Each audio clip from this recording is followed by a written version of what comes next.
Students of CBSE board class 10th and class 12th बच्चों, आप सबके एग्ज़ाम्स अब लगभग ख़त्म होने को आए और कॉपी चेकिंग प्रोसेस आपकी शुरू हो गई है। तो आज हम डिस्कस करने जा रहे हैं आपके कॉपी चेकिंग प्रोसेस की एक एक डिटेल।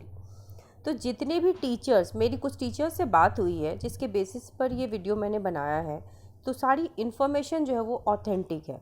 तो ज़्यादातर जो टीचर्स हैं वो 8 बजे सुबह बैठते हैं, स्टार्ट करते हैं, तो शाम के 5-6 बजे तक तो बिल्कुल ही बैठना पड़ता है, राइट।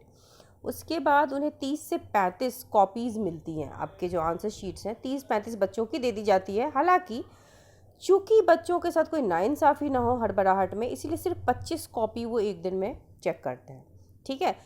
कॉपी चेकिंग प्रोसेस इतना इजी नहीं है जितना आपके स्कूल में होता है कि फटाफट टीचर ने चेक कर दिया, टोटल कर दिया और आपको मार्क्स दे दिया। It is not that easy, और ये आपके हित में है, क्योंकि अगर कॉपी चेकिंग फटाफट कर देगा टीचर तो फिर मान लो कि कोई रीटोटलिंग में प्रॉब्लम हो गई, कुछ ठीक से चेक नहीं हुआ, तो आपके ही नंबर जाएंगे। तो आपके नंबर ना जाए इसके लिए सिर्फ टीचर्स को 25 कॉपी पूरे दिन में दी जाती है।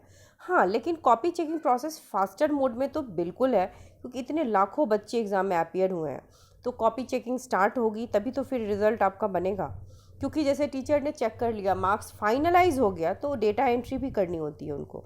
हालांकि ये वो डेटा नहीं है जो आपको अभी सीबीएसई के साइट पे शो होगा, बट वो इनका इंट्रिंसिक डेटा है। सो एग्जामिनर्स पे बहुत ज़्यादा प्रेशर होता है, ह्यूज प्रेशर है एग्जामिनर पर। उन बेचारों को लंच करने की भी फुर्सत नहीं होती है। अब आपकी कॉपी तो वो चेक करते ही हैं, लेकिन जो आंसर शीट है उसमें 30-32 पेज होते हैं, पर बच्चे जो है 10 से 20 पेज लिखते हैं मैक्सिमम। तो हर पेज पे उन्हें क्रॉस भी करना पड़ता है रेड पेन से, तो that also takes an extra effort. अब एक टीचर ने, फर्स्ट एग्जामिनर ने आपको मार्क्स दे दिए, ठीक है। देने के बाद वो क्या करते हैं, वेरिफिकेशन होगा। ये नहीं कि एक एग्जामिनर ने, मान लो किसी का मूड ख़राब था, अटेम्प्ट के नंबर नहीं दिए, ठीक है। क्योंकि देखो यहाँ पर जो 5-7 चीज़ें मैंने आपको लास्ट वीडियो में बताया था, उसके बेसिस पर ही कॉपी चेकिंग हो रही है। मार्किंग इज़ वेरी लिबरल, क्योंकि कोविड के बाद का ये पहला बैच है, ठीक है। इंटरनल मार्क्स आपको बहुत अच्छे ऑलरेडी मिले हुए हैं।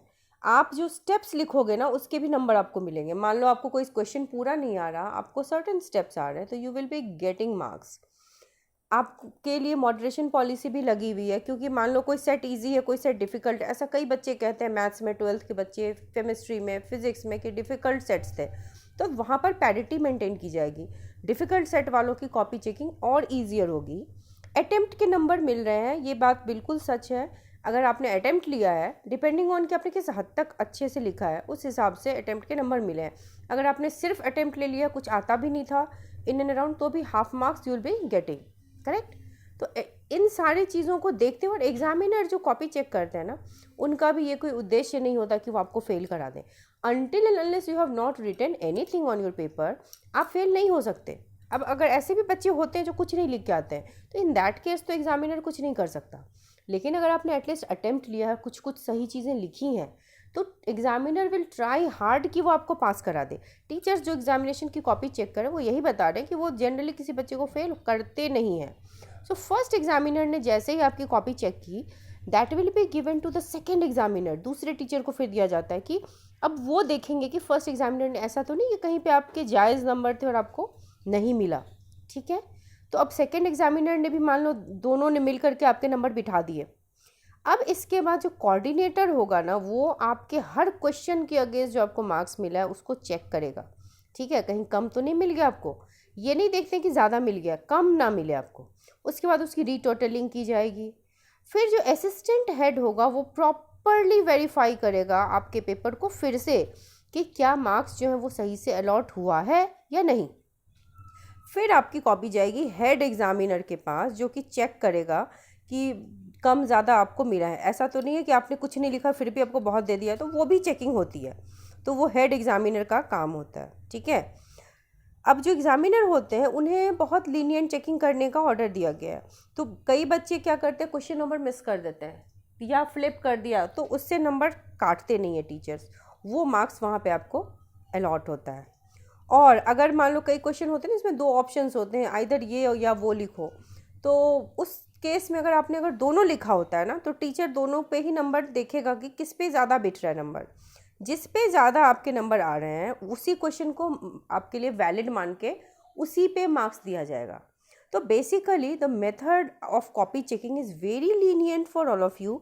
तो फेल होने के चांसेस बहुत ही मिगर हैं, बहुत ही रेयर होगा कोई बच्चा जो फेल होगा, क्योंकि आप सब ने इस बार अटेम्प्ट लिया हो, क्योंकि सीबीएसई के बच्चों को ये चीज़ बहुत अच्छे से पता है कि अटेम्प्ट के नंबर मिलते हैं।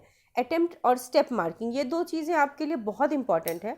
और लास्टली जो होता है ना ग्रेस मार्क्स, अगर आपने लिखा है, अटेम्प्ट लिया है, तो अगर 4-5 नंबर से कोई बच्चा फेल भी हो रहा होता है ना, तो एग्जामिनर्स आपस में मिल बैठ के वहाँ पे जो अटेम्प्ट लिए हुए क्वेश्चंस होते हैं ना, उसमें आपको 1-8 नंबर ज़्यादा डाल करके दे ट्राई हार्ड कि वो आपको पास कर दें। ठीक है, तो grace marks is not officially written on CBSE website, ये इसके वेबसाइट पे नहीं होता। बाकी देखो step marking, moderation policy, attempt, ये सब तो सीबीएसई के वेबसाइट पे गिवन है। ये ऐसा नहीं है कि कोई टीचर आपको अपनी मर्जी से बता रहा है, it is not such thing. लेकिन हाँ, अगर आपने कुछ नहीं लिखा होगा देन यू कांट एक्सपेक्ट कि आप पास कर सकते हो। अगर आपने अटेम्प्ट लिया है, स्टेप्स लिखे हैं, और अगर 19-20 हो रहा है, मान लो 3-4 नंबर से फेल हो रहे हो, 5 नंबर से फेल हो रहे हो, टीचर विल ट्राई हार्ड कि वो आपको पास करा दे। सो अभी तक की कॉपी चेकिंग अपडेट यही है। So wish you all the very best. आप अच्छे से पढ़ते रहिए, जो भी एग्ज़ाम्स अभी बचे हुए हैं उसकी तैयारी कीजिए। एनसीईआरटी के डायरेक्ट क्वेश्चंस आ रहे हैं, सो एनसीईआरटी क्वेश्चंस बिना देखे मत जाइए, जितना प्रैक्टिस कर सकते हो उतना कीजिए, गिव योर बेस्ट। उसके बाद रिजल्ट के लिए डरने की ज़रूरत नहीं है, अब जो होना है वो तो होगा। And this result is not such a big thing. ये क्लास आप 10th हैं, 12th हैं, बहुत ही छोटे क्लासेस हैं, और एग्ज़ाम्स का कोई इतना मतलब नहीं होता आगे। चूँकि आप पहली बार बोर्ड देते हो या दूसरी बार देते हो, तो there is a havoc created कि बोर्ड एग्ज़ाम है, बोर्ड का रिजल्ट है। It is not that way round. आप थोड़े साल बाद देखोगे, आपने 4-5 साल बड़े सीनियर्स से पूछोगे क्या क्या रोल है उनके लाइफ में इस रिज़ल्ट का, ऐसा कुछ रोल नहीं होता। ये क्राइटेरिया है। हाँ, एडमिशन के टाइम में थोड़ा सा भी आपको हेल्प मिल जाएगा ग्रेजुएशन में, चाहे आप इंजीनियरिंग कॉलेज में जाओ, मेडिकल कॉलेज में जाओ, कहीं भी जाओ, लॉ कॉलेज में जाओ, तो there you will get a certain kind of help. इसके अलावा ऐसा कुछ नहीं है कि आपको बोर्ड के नंबर के बेसिस पे कुछ नहीं होता, कोई कुछ नहीं होता। ठीक है, so it is not such a big thing. और जस्ट इन केस अगर आपने कोई पेपर बहुत ख़राब दे दिया है, out of so many students, it is possible कि कोई बच्चा सर्टेन पेपर में फेल हो जाए, so that's not a big thing. आपका इम्प्रूवमेंट एग्ज़ाम का फॉर्म आएगा 1 महीने बाद रिजल्ट के, you will fill up that form, उस सब्जेक्ट की तैयारी करके अच्छे से एग्ज़ाम देना, you will pass your exam. कई बच्चे होते हैं जो इम्प्रूवमेंट एग्ज़ाम में बहुत अच्छा स्कोर कर लेते हैं, मेन एग्ज़ाम से बहुत ज़्यादा अच्छा स्कोर कर लेते हैं, और फिर उनका रिजल्ट सही हो जाता है। ऐसे कई बच्चे जिनका आईआईटीज़ में भी एडमिशन हुआ है। So it's not the thing to worry. तो डरने घबराने की ज़रूरत नहीं है, आपको दूसरों को प्रूव करने की भी ज़रूरत नहीं है, क्योंकि आपका एग्ज़ाम है, आपका रिजल्ट है, राइट। आई होप आपको मेरी बातें समझ में आई हो। अगर समझ में आई हो तो वीडियो को लाइक करना, शेयर करना, चैनल को सब्सक्राइब करना, दोस्तों को भी शेयर करना, ताकि अगर वो भी डरे हुए हैं तो उनका डर कम हो जाए। So all the very best.